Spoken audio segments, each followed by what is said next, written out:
Ano nga ba ang spiritual exercises sa kasalukuyang panahon? Ito ang paraang ginagamit ng mga gumagabay sa retreat upang higit na maliwanagan ang mga retreatant sa kagustuhan ng Diyos. Sa mga nakaranas na ng isang retreat, madali sigurong maintindihan ang sinasabi ko.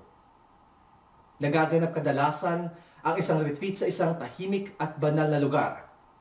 Doon, mayroong mga routine na sinusunod tulad ng oras ng paggising, oras ng pagdarasal sa umaga, pagkain ng agahan at tanghalian at oras ng pagtulog. Mayroon ding sinusunod na pag-uugali tulad ng pananatiling tahimik, hindi paggamit ng telepono at pag-iwas sa pakikipag-usap sa iba. Ginagabayan ng isang retreat master, pastor o pari ang lahat ng mga pagdarasal, pagmumuni at pag-aaral na gagawin ng mga retreatants. Makikita naman sa IPP kung paano ginagabayan ng guro ang mag-aaral marating ang wastong karunungan.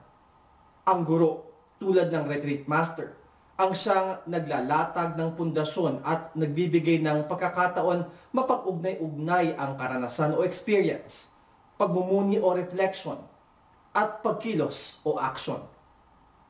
Binabagay ang retreat sa uri ng retreatant tulad ng pagbagay ng pagtuturo sa uri ng mag-aaral.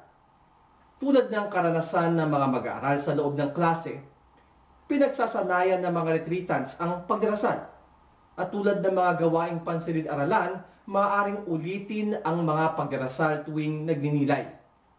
Siyempre, mangangailangan din ng pagiging bukas palad at pagkilos sa kagustuhan ng Diyos pagkatapos. Tulad ng paghingi sa mga mag-aaral gamitin ang mga napag-aralan sa labas ng paaralan. Sa katapusan, kailangang balikan ng retreatant ang sarili at pagmunihan ang mga natutunan at ikinilos kung naayon sa kagustuhan ng Diyos, tulad ng pagbabalik ng mga mag-aaral sa kanilang mga aralin tuwing nagre-repaso o gumagawa ng takdang aralin. Ito ang 5 mahalagang bahagi ng IPP. Konteksto, karanasan, pagninilay, pagkilos, at ebalwasyon. Ang mga bahaging ito ay siklo na humahamon sa mag-aaral na higitan ang lumang sarili hanggang maabot ang rurok ng kanyang sarili. Oo, ang IPP ay siklo, isang proseso.